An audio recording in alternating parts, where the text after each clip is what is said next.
Hello बच्चों, आप लोग कैसे हैं? और उम्मीद है कि आप लोग अच्छे होंगे और आप लोग की पढ़ाई कैसे चल रही है। कल के लेक्चर में हम लोग पूरा तरह से रासायनिक संयोग के नियम के बारे में पूरा पढ़ लिए थे, पांचों लॉ हम लोग पढ़ लिए थे। आज आप लोग पढ़ना है आइसोटॉप के बारे में। आइसोटॉप को हम हिंदी में बोलते हैं समस्थानिक। इसमें और भी बहुत सारा हम लोग वीवीआई टॉपिक पढ़ेंगे जो आपके बोर्ड के लिए और आईआईटी जेईई मेंस के लिए भी बहुत ज्यादा इंपॉर्टेंट होगा। आइसोटॉप से आपके बोर्ड में 3 नंबर का क्वेश्चन पूछा जाएगा, याद रखिएगा। एक क्वेश्चन पूछा जाएगा आप लोग का ऑब्जेक्टिव, हाइड्रोजन के कितने समस्थानिक होते हैं और कौन होते हैं। दूसरा क्वेश्चन पूछा जाएगा आपका परिभाषा कि व्हाट इज आइसोटॉप, समस्थानिक क्या है। तो आइए थोड़ा हम लोग सीखते हैं, ध्यान दीजिएगा। आइसोटॉप दो शब्दों के मिलने से बना है, एक है आइसो और दूसरा है बाबू टॉप। देखिएगा, आइसो का मतलब होता है एटॉमिक नंबर। आइसो का मतलब यहाँ पर सेम समझ लीजिए, सेम भी समझिए, यहाँ पर शॉर्टकट नहीं देते हैं। आइसो मतलब बाबू सेम, सेम समझिए या चाहे आप इक्वल समझिए, इक्वल। और यहाँ पर जो टॉप होता है ना, टॉप का मतलब होता है पोजीशन। टॉप मतलब पोजीशन, यहाँ याद रखिएगा। तो आइसोटॉप का मतलब होता है जिसका पोजीशन सेम हो। पोजीशन क्या हुआ, वो सेम हो। जैसे मान लेते हैं स्कूल में 2 टीचर हैं और दोनों मैथ का टीचर है, तो कहा जाए कि आपका पोजीशन क्या है, तो कहेगा हम दोनों मैथ का टीचर है, तो पोजीशन को बोलेंगे, सेम बोलेंगे। और थोड़ा ध्यान दीजिएगा एग्जाम्पल में, एग्जाम्पल पर सब लोग ध्यान दीजिएगा, क्योंकि एग्जाम्पल से वीवीआई क्वेश्चन है, यहाँ सब्जेक्टिव क्वेश्चन आएगा ही आएगा। इसलिए आज के टॉपिक में हम लोग खाली इंपोर्टेंट क्वेश्चन ही पढ़ने वाले हैं, याद रखिएगा। एग्जाम्पल देखिए, आप लोग को जस्ट पिछला लेक्चर में बताए थे बाबू, यदि कोई भी एटम हो जिसको हम अगर एक्स से सूचित करें तो नीचे वाले को हम परमाणु संख्या बोलते हैं। क्या बोलते हैं बाबू? परमाणु संख्या, एटॉमिक नंबर। ऊपर वाले को हम परमाणु भार यानी एटॉमिक मास बोलते हैं, पता है ना बाबू? ठीक है, ऊपर वाले क्या बोलते हैं? Atomic weight. एटॉमिक वेट एक रखे, एटॉमिक वेट कहे चाहे एटॉमिक मास कह दीजिए, हिंदी में परमाणु भार चाहे परमाणु द्रव्यमान कह दीजिए। नीचे वाला का अपना क्या नाम रखते थे? एटॉमिक, एटॉमिक नंबर आप रखते थे। एटॉमिक नंबर का मतलब होता है बाबू परमाणु संख्या। जब भी एक में न्यूट्रॉन की संख्या निकाला था तो ऊपर वाला में से आप नीचे वाले को घटा देते थे, न्यूट्रॉन की संख्या निकल करके रेडी हो जाता था। इसमें देखिएगा, अब हम लोग को पढ़ना है आइसोटॉप के बारे में, तो जिसमें जिसका पोजीशन क्या हो, सेम हो। मतलब कि हम लोग को पोजीशन के बारे में पढ़ने का मतलब हुआ कि जिसका एटॉमिक नंबर सेम हो और एटॉमिक जो वेट होता हुआ क्या हो, अलग अलग हो। जैसे एग्जांपल ले लिए बाबू, हाइड्रोजन के ना 3 को समस्थानिक होते हैं। समस्थानिक होता है आइसोटॉप। जैसे पहले वाले का नाम है H, यहाँ नीचे लिखेंगे। अब इसको हम कई तरीके से लिख देंगे, जैसे आप लोगों को पहले से पता है, एक से ए भी लिख सकते हैं, इसको हम एक से ए भी लिख सकते हैं, ऐसे लिख सकते हैं ना। ये लिखने का पूरा तौर तरीका स्टाइल है। तो नीचे वाला जो रहेगा ना, ओकरा का परमाणु संख्या पड़ेगा, एटॉमिक नंबर। ऊपर जो रहेगा पावर में, ओकरा के एटॉमिक वेट या एटॉमिक मास पढ़ा जाएगा। बाबू, हाइड्रोजन के 3 समस्थानिक होते हैं, एग्जांपल में देखिएगा। पहले वाले समस्थानिक का नाम है हाइड्रोजन H11। पहला का नाम क्या है बाबू? H11। अच्छा, दूसरे वाले का नाम क्या है, तो याद रखिएगा H12। बोले क्या है? H12। आगे देखिएगा, आगे देखिएगा, हाइड्रोजन के तीसरा का समस्थानिक बाबू H13। आप इसमें क्या देख रहे हैं? इस एग्जाम्पल में आप बताइए क्या देख रहे हैं? आप देख रहे हैं कि तीनों एग्जाम्पल में एटॉमिक नंबर सेम है। एटॉमिक नंबर क्या है वो? सेम है। एटॉमिक नंबर मतलब परमाणु संख्या, परमाणु संख्या सेम है, याद रखिएगा। तो कुछ कुछ परमाणु हम लोग के पीरियोडिक टेबल मतलब आवर्त सारणी में या हम लोग के आसपास ऐसे हैं जिनका परमाणु संख्या समान होता है लेकिन परमाणु भार अलग अलग होता है। समझ में आ रहा है?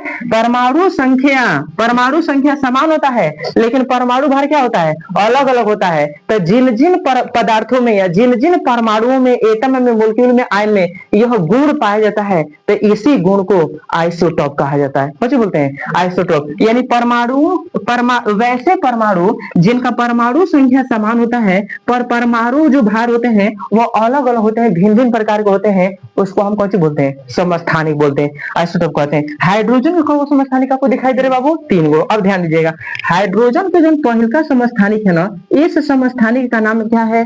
इसका नाम क्या है? इसका नाम क्या है? क्योंकि ऑब्जेक्टिव क्वेश्चन में पक्का होता है कि आता ही आता है, इसलिए हम लोग खुद न्यूमेरिक्स पढ़ेंगे। पहले वाले का नाम है प्रोटियम। क्या नाम बाबू? प्रोटियम। पहले वाले का नाम क्या है? प्रोटियम। दूसरे वाले का नाम है ना ड्यूटेरियम। क्या नाम बाबू? ड्यूटेरियम। तीसरा वाला समस्थानिक का नाम इसका ट्राइटियम है। ट्राइटियम।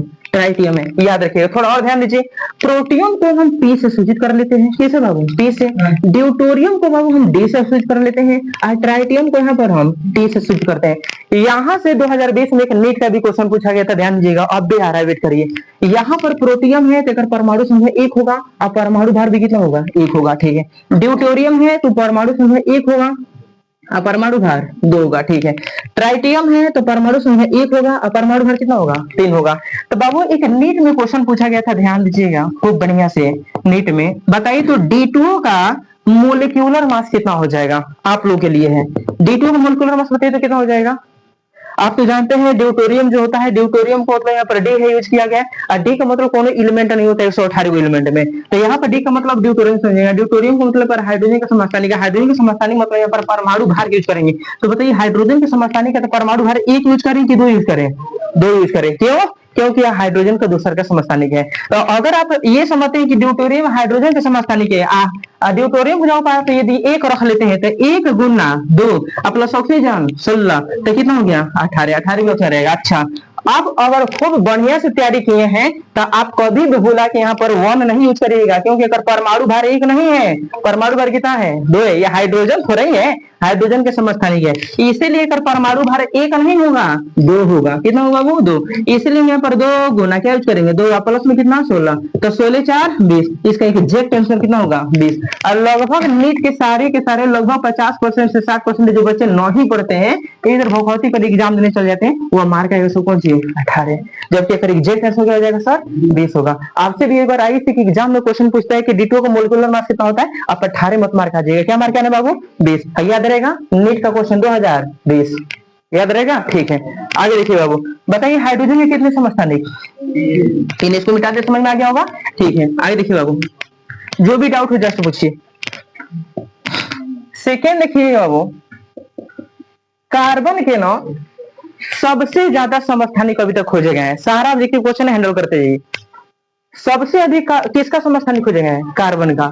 सबसे लास्ट वाला जो समस्थानिक खोजा गया था कार्बन का, वो अमेरिका के एक साइंटिस्ट था जिसका नाम था फुलर, कौन सा नाम था, फुलर। और वह जो था कार्बन C60 था, याद है, इसकी आकृति फुटबॉल की जैसी थी, फुलेरी ने कर नाम रखा गया। किसका नाम रखा गया बाबू, कार्बन का। अरे तो सबसे अधिक आइसोटोप किसका पाया गया अभी तक, कार्बन का पाया गया है। अभी तक 60 को समस्थानिक कर पाया गया है, समझ लीजिए। आइए अभी तक के डाटा नहीं है, या से ये लगभग 40-50 साल पहले डाटा बता रहे हैं, अभी कितना खोजा जा चुका हुआ। तो जब अपडेट करेगा एनसीईआरटी बुक तो हम लोग को और नया सीखने को मिलेगा। अभी हाल फिलहाल में याद रखिए सबसे ज्यादा समस्थानिक किसका है, कार्बन का है। आइए थोड़ा देखा जाए बाबू, कार्बन का देखिएगा। अब हम लोग को एक ऐसा ही एग्जाम्पल लेना है जिसका परमाणु संख्या सेम हो लेकिन परमाणु भार कुछ भी हो। यहाँ पर कार्बन हम लोग लेते हैं बाबू, देखिएगा अगर कार्बन ले 6, कितना 6, तो आप जानते हैं कार्बन का परमाणु संख्या का 12 भी होता है, क्या होता है बाबू 12। अगर हम ले लिए कार्बन, यहाँ पर ले कार्बन अगर लेते हैं 6, तो कार्बन का परमाणु भार 14 भी होता है, क्या होता है बाबू 14। आप लोगों को पता है ये सारा, पीछे आप लोग पढ़ लिए थे जब आप लोग हमें एएमयू पढ़ा रहे थे, एटॉमिक मास यूनिट। नहीं पता है तो सीख लीजिए। कार्बन के कोई समस्थानिक होते हैं जानने में, ये भी 2 समस्थानिक है जिससे देखिए परमाणु संख्या समान लेके परमाणु भार कौन सी अलग अलग है, वही तो है position same. Position same, position मतलब यहाँ पर किससे है, पोजीशन से मतलब एटॉमिक नंबर से है, पोजीशन मतलब एटॉमिक नंबर से है, याद रखिएगा एटॉमिक नंबर से। किसे बाबू, एटॉमिक नंबर, एटॉमिक नंबर। तो इसलिए ये बताइए कार्बन के ये 2 ऐसे समस्थानिक है जिसका परमाणु संख्या समान है लेकिन परमाणु भार कौन सी अलग अलग, देख रहे कौन सी बोलेंगे सर, आइसोटॉप पढ़ेंगे। तीसरा देखिएगा सर जी, क्लोरीन आप लोग जानते हैं, क्या जानते हैं सर, क्लोरीन। एक ले लेते हैं क्लोरीन और दूसरा भी हम ले लेते हैं बाबू क्लोरीन। क्लोरीन जो होता है इसका परमाणु संख्या 17 होता है, यहाँ पे लिख देते हैं, आप जानते हैं करके नीचे क्यों लिख सकते हैं। एक परमाणु संख्या कितना होता है बाबू 17, एक 35.5 होता है। अच्छा एक और चीज समझ लीजिए, क्लोरीन का परमाणु संख्या 17 भी होता है, एक परमाणु भार 37 भी होता है, कैसे होता है 37। याद रखिएगा यह एग्जैक्ट वैल्यू नहीं है, इसको माना गया है, इसलिए क्लोरीन के 2 समस्थानिक हो जाते हैं। पहला क्लोरीन Cl17 35.5 और दूसरा क्लोरीन 17 37, याद रहेगा, ठीक है। आगे देखिएगा बाबू चौथा एग्जाम्पल देख लीजिए। अगर हम कह दें यहाँ पर, अगर हम कह दें यूरेनियम, क्या नाम बाबू है, यूरेनियम हम कह दें तो यूरेनियम का परमाणु जो संख्या होता है ना बाबू 92 होता है, 92 मतलब 92। और एक परमाणु भार जो होता है ना बाबू 235 होता है, कितना होता है बाबू 235। एक और ही यूरेनियम होता है जिसका परमाणु संख्या 92 होता है और परमाणु भार 238 होता है। कितना होता है बाबू? 238। तो यूरेनियम का 2 समस्थानिक हो गया। कौन समस्थानिक? ऑब्जेक्टिव क्वेश्चन पूछा यूरेनियम के कितने समस्थानिक होते हैं? 2। कौन कौन? Uranium 92 235, uranium 92 238। याद रखिएगा, यहाँ सबको क्वेश्चन पूछा जाएगा हाइड्रोजन के कितने समस्थानिक होते हैं। 3। थोड़ा सा और ध्यान दीजिएगा बोर्ड के ऑब्जेक्टिव क्वेश्चन के लिए भी ये ध्यान देना है। सब लोग ध्यान दीजिए, यहाँ पे जो बाबू जो पहला जो हाइड्रोजन का समस्थानिक है ना, जिसको हम कौन सी बोलते हैं? P11, ये एक आप कौन सी बोल सकते हैं? H11 बोल सकते हैं ना। एक हम बोलते हैं सिंपल हाइड्रोजन। क्या बोलेंगे sir? Simple hydrogen. Objective question पूछ दिया निम्नलिखित में कौन साधारण हाइड्रोजन है? याद रखिएगा प्रोटियम। क्या नाम है? प्रोटियम। सेकंड लिखना है। दूसरा का देखिएगा बाबू पी नहीं D12 बाबू एक हम बोलते हैं हेवी हाइड्रोजन। हेवी हाइड्रोजन, भारी हाइड्रोजन। लोगों ने कहता है बहुत हेवी हुआ, हेवी मतलब भारी। यह हाइड्रोजन भारी है सब कोनों की तुलना में, इसलिए ऑब्जेक्टिव क्वेश्चन पूछा जाएगा निम्नलिखित में किस हाइड्रोजन के समस्थानिक को हेवी हाइड्रोजन कहा जाता है? ड्यूटेरियम 12। याद रहेगा, ठीक है। और ड्यूटेरियम किसके समस्थानिक है? हाइड्रोजन के। तीसरा सीखिए बाबू, तीसरा ये जो ट्राइटियम है जिसको T1 यहाँ पर हम क्या लिख दें? T13।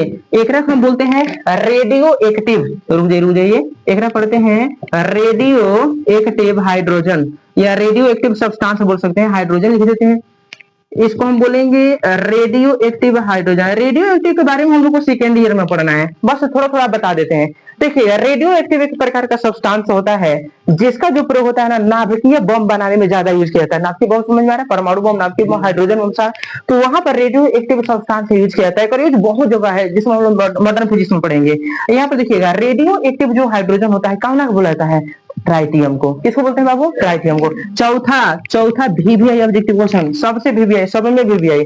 देखिएगा अभी हम पढ़े यूरेनियम के बारे में। कौन सी बाबू? यूरेनियम। यूरेनियम याद रखिएगा, यूरेनियम का प्रयोग जो होता है ना परमाणु बम बनाने में किया जाता है। कौन सी बनाने में?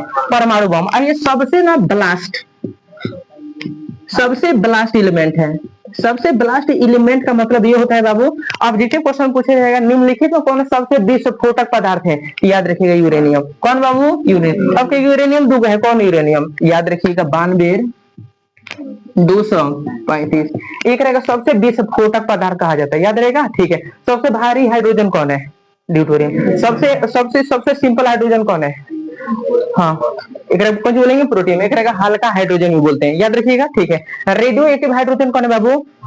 ट्राइटियम। अब पृथ्वी का सबसे बड़ा विस्फोटक पदार्थ कौन है? यूरेनियम। इसका प्रयोग परमाणु बम बनाने में किया जाता है, याद रहेगा। हाइड्रोजन के कितने समस्थानिक होते हैं? समस्थानिक क्या है? जिसका परमाणु संख्या समान हो, परमाणु भार अलग अलग हो, ओकरा कौन कहेंगे? समस्थानिक कहेंगे। और समस्थानिक किसका होता है? तो परमाणुओं का। किसका होता है बाबू? परमाणु का। समझ में आया? ठीक है, उतरी। देखिएगा बाबू अबे जस्ट हम लोग पढ़े थे जिसका नाम था आइसोटॉप। क्या नाम था? आइसोटॉप। आइसोटॉप को हम हिंदी बोलते हैं समस्थानिक। जस्ट हम लोग समाप्त किए थे। इस टॉपिक को हम लोग पढ़ेंगे बाबू आइसोबार। क्या पढ़ेंगे? आइसोबार को हम हिंदी में बोलेंगे समभारिक। क्या पढ़ेंगे? समभारिक। इससे भी आपके बोर्ड में 3 नंबर का क्वेश्चन बनता है। एक क्वेश्चन बनता है कि निम्नलिखित में कौन आइसोबार का उदाहरण है, और दूसरा क्वेश्चन पूछेगा समभारिक से आप क्या समझते हैं, इसलिए इंपोर्टेंट है। बाबू ध्यान दीजिएगा, आइसोबार 2 शब्दों के मिलने से बना है। पहला है आइसो और दूसरा का नाम क्या है बाबू? बार। तो जहां भी आइसो शब्द आ जाए ना, इस आइसो का मतलब होता है बाबू सेम। आइसो मतलब सेम समझिए चाहे इक्वल समझिए। और यहाँ पर जो बार शब्द है ना, इसका मतलब आपको समझना है एटॉमिक मास।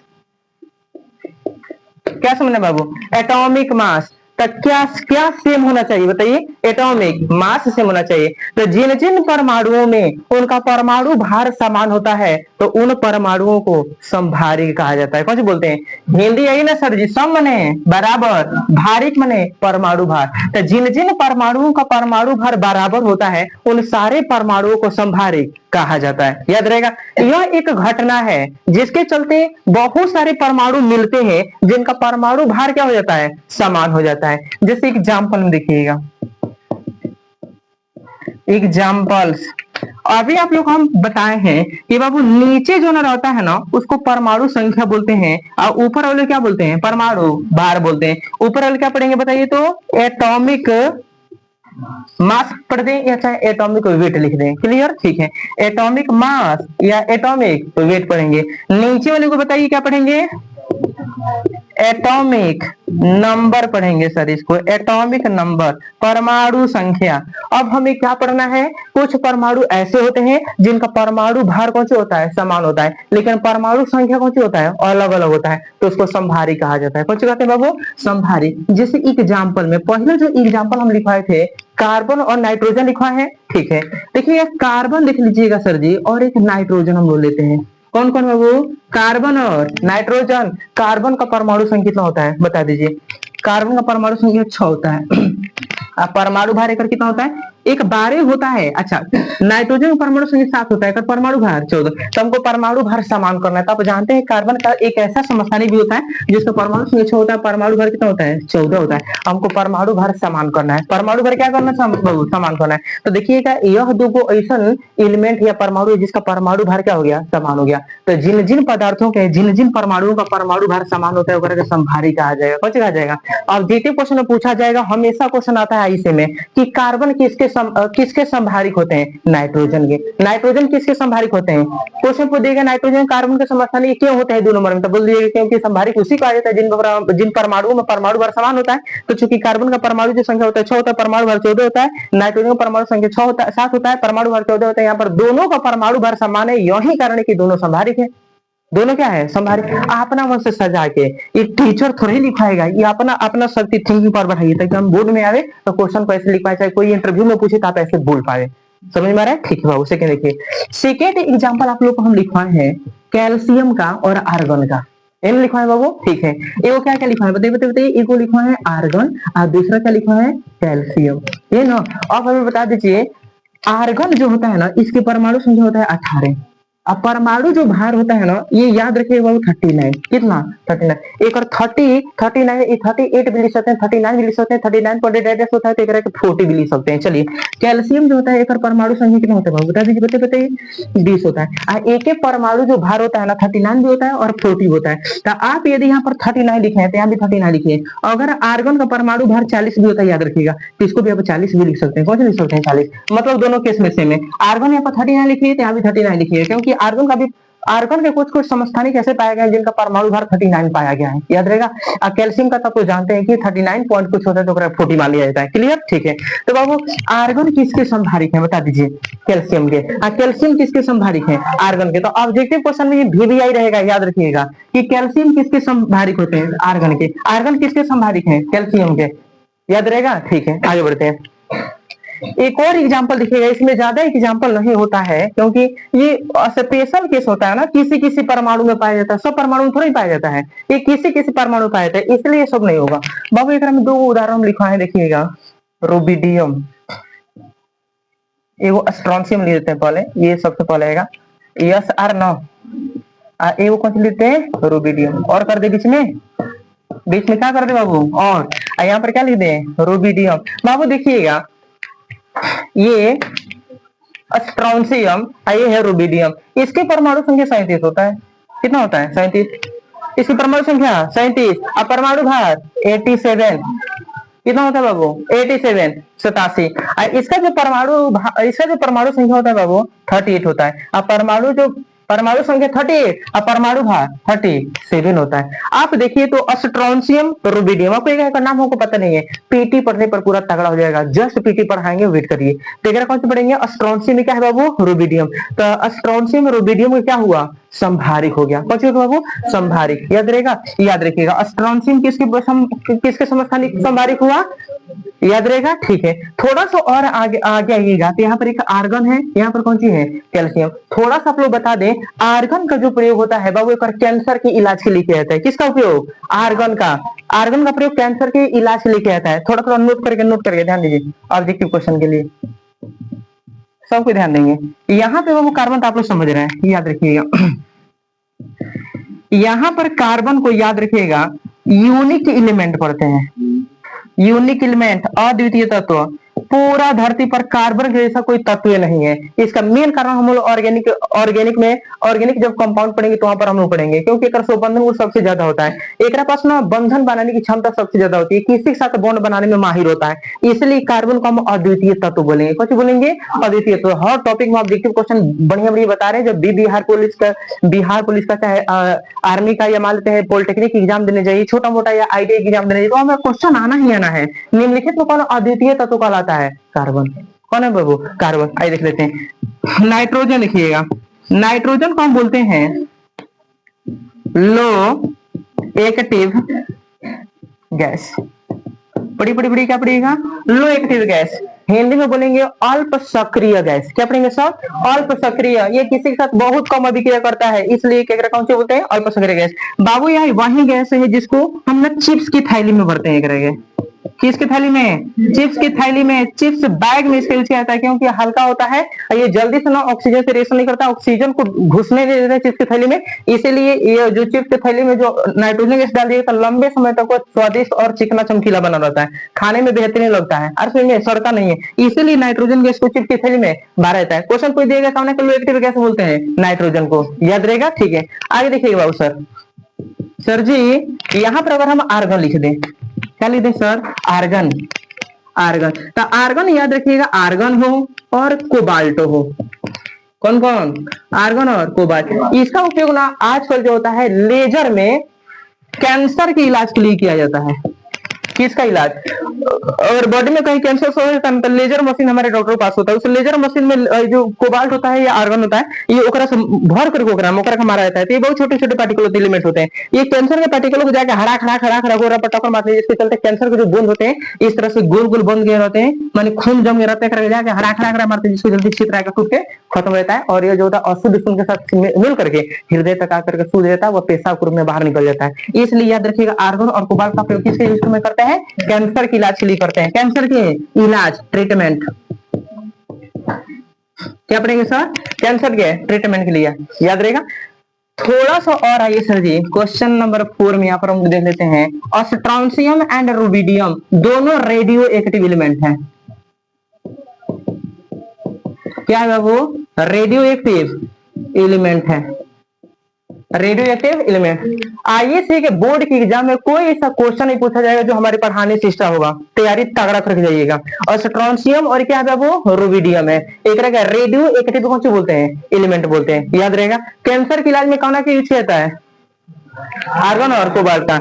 अगर देख लीजिएगा ये ना कोबाल्ट जो होता है लगभग 80% चांस से ही आएगा, ठीक ना, माने एग्जाम में आता है। 20% ही आर्गन का होता है, ठीक ना। तो सबसे ज्यादा किसका यूज करते हैं? कोबाल्ट का। और ओकरा से कम किसका? आर्गन का। संभारिक में कौन सी समान होता है? परमाणु संख्या की परमाणु भार? हाँ, तो परमाणु भार समान होता है। कार्बन किसके समस्थानिक होते हैं? हाँ, तो 3 नंबर के चाप क्वेश्चन आएगा बोर्ड में, याद रखिएगा। एक ऑब्जेक्टिव और दूसरा 2 नंबर, याद रहेगा, ठीक है। देखिएगा जस्ट हम लोग पीछे पढ़े जिस टॉपिक का नाम था बाबू आइसोबार। क्या नाम था सर? तो आप लोग देखे थे आइसोबार को हिंदी बोलते हैं हम लोग समभारिक। तो समभारिक का मतलब होता है जिसका परमाणु भार क्या हो? समान हो। समभारिक जिसका परमाणु भार क्या हो? समान हो। बाबू ये तीनों टॉपिक में सबसे बेहतरीन टॉपिक है और तीनों में सबसे वीवीआई टॉपिक रहेगा। ये भी बोर्ड में आप लोगों के क्वेश्चन आता ही आता है सम न्यूट्रॉनिक से। नामे से पता चल रहा है सम न्यूट्रॉनिक मतलब होता है जिसमें न्यूट्रॉन की संख्या क्या रहेगा? समान रहेगा, याद रखिएगा। ये भी आप लोग के लिए वीवीआई है, तीनों टॉपिकों में सबसे वीवीआई है, ध्यान दीजिएगा। थोड़ा सा आइए हम लोग पीछे चलते हैं। आइसोटोन का नाम है आइसोटोन। हमारा काम है बताना, बाकी आप जानिए। यहाँ देखिएगा एक है आइसो और दूसरा का नाम क्या है सर? टोन, याद रखिएगा आइसोटोन। आइसो का मतलब हम बोले हैं जब भी आइसो आवे ना तो एक मतलब सेम समझिए, चाहे क्या समझिए? इक्वल समझिए, याद रखिएगा। और टोन जो शब्द है ना इसका मतलब होता है न्यूट्रॉन। क्या मतलब होता है बाबू? न्यूट्रॉन। न्यूट्रॉन। अब ये कौन सा शब्द है? टोन माने न्यूट्रॉन जा रहा है। ये सारा का सारा लैटिन शब्द है। कौन शब्द है बाबू? ये सारा का सारा ना इसका मतलब होता है, तो याद रखिएगा, ये मतलब न्यूट्रॉन होता है, मतलब जिसमें न्यूट्रॉन समान हो। क्या हो बाबू? न्यूट्रॉन समान हो। कुछ परमाणु ऐसे आएंगे जहां में न्यूट्रॉन की संख्या समान होता है, तो इस घटना को आइसोटोन कहा जाता है। वैसे परमाणु जिसमें न्यूट्रॉन की संख्या समान होता है सब न्यूट्रॉनिक कहा जाता है। एग्जाम्पल आइए देखिएगा सर जी, एग्जाम्पल। आप लोग को पता है कि मान लेते हैं कोई भी हमें एलिमेंट ले लेते हैं एक्स, जैसे हाइड्रोजन, हीलियम, लिथियम, कुछ भी यहाँ पर नीचे रहता है तो एक आप लोग जानते हैं, इसको हम लोग बोलते हैं एटॉमिक नंबर। क्या पढ़ेंगे सर? Atomic number. और ऊपर वाले को हम क्या पढ़ेंगे? एटॉमिक मास या एटॉमिक वेट। ये पता है ना? ठीक है बाबू, अगर हमको न्यूट्रॉन निकालना हो, क्या निकालना हो? न्यूट्रॉन। तो न्यूट्रॉन निकालने का ट्रिक हम बता दी थे, shortcut trick, atomic mass minus atomic number, B minus के ए। पता है किसी भी परमाणु में हाइड्रोजन को छोड़कर जितना प्रोटॉन होता है उतना ही इलेक्ट्रॉन होता है। तो अगर परमाणु भार में से परमाणु संख्या को घटा दीजिएगा, जो आएगा वह न्यूट्रॉन कहलाएगा। चलिए ध्यान दीजिए, न्यूट्रॉन की संख्या को बताएगा। अब एग्जाम्पल में फर्स्ट देखिएगा, देखिए एग्जाम्पल हम डालते हैं ऑक्सीजन, ऑक्सीजन O8 यहाँ पर 16, और एक एग्जाम्पल डाले हैं सर जी और करके लिख देते हैं कार्बन C6, इनका नाम क्या है? 14। यह दो गो ऐसा एग्जाम्पल है बाबू, जब न्यूट्रॉन की संख्या क्या होगा? समान होगा। अब जीटी क्वेश्चन कहेगा निम्नलिखित में किस पेयर ऑफ एटम्स में इलेक्ट्रॉन न्यूट्रॉन की संख्या होता है? समान होता है। हमें ये बता दीजिए कि में न्यूट्रॉन कितना है बताइए। तो न्यूट्रॉन कैसे निकालिएगा? ऊपर में से नीचे वाला घटाइएगा, तो 16 माइनस के 8 घटा दिए कितना हो जाएगा? 8। चलिए इसमें न्यूट्रॉन बताइए, न्यूट्रॉन कितना हो जाएगा बाबू? 14 माइनस के 6 घटा दिए कितना हो जाएगा? 8 हो जाएगा। दोनों में न्यूट्रॉन की संख्या क्या हो गया बाबू? समान, इसलिए दोनों एक दूसरे क्या हो गए? सम न्यूट्रॉनिक। खूब बढ़िया समझ लीजिएगा। सेकंड देखिए, अगर बाबू हम ले लेते हैं कार्बन और नाइट्रोजन और कार्बन को ले लेते हैं। चलिए पहले कार्बन ले लेते हैं, उसके बाद हम ले लेते हैं किसको? नाइट्रोजन को।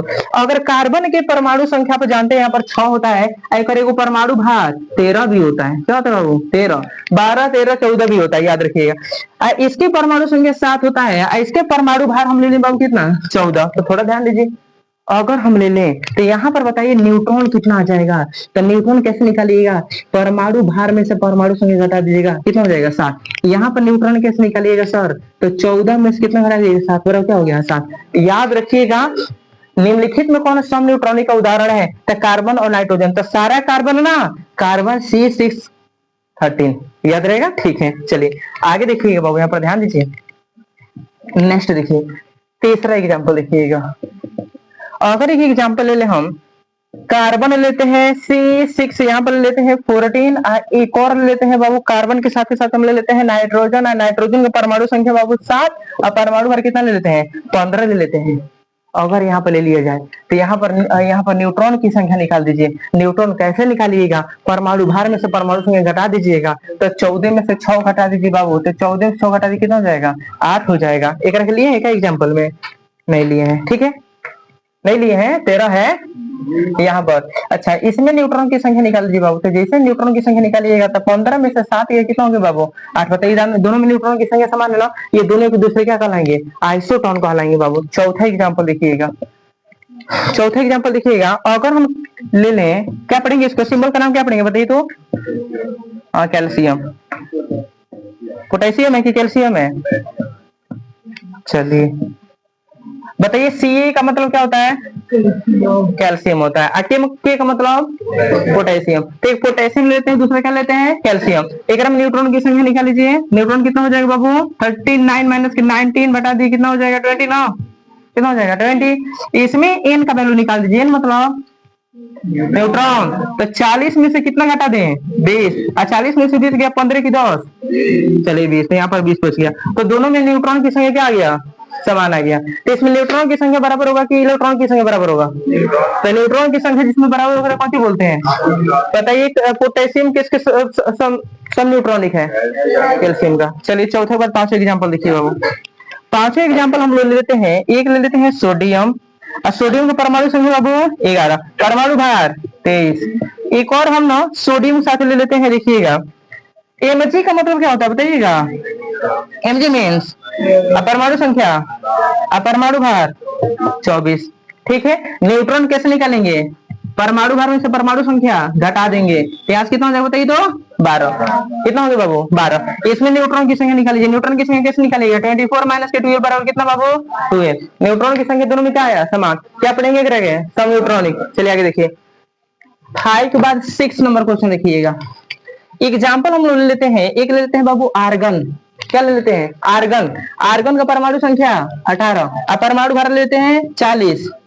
क्या लेते हैं बाबू? 40। आप लोग जानते हैं इसको, के मतलब एक परमाणु संख्या 19 होता है। कितना होता है? 19। एक परमाणु जो भार होता है ना, एक 39 भी होता है, एक 40 भी होता है, एक 41 भी होता है। तो हम लोग ना 41 वाले लेते हैं। हम लोग को क्या बनाना है?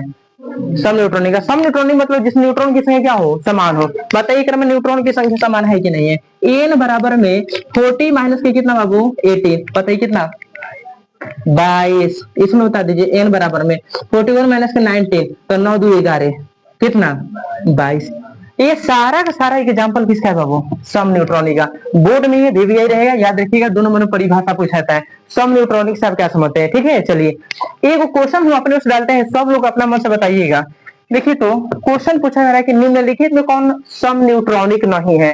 याद रखिएगा, कार्बन C614 एंड नाइट्रोजन 715। एगो डाल लेते हैं कार्बन C613 और यहाँ पर डाल लेते हैं ऑक्सीजन O816।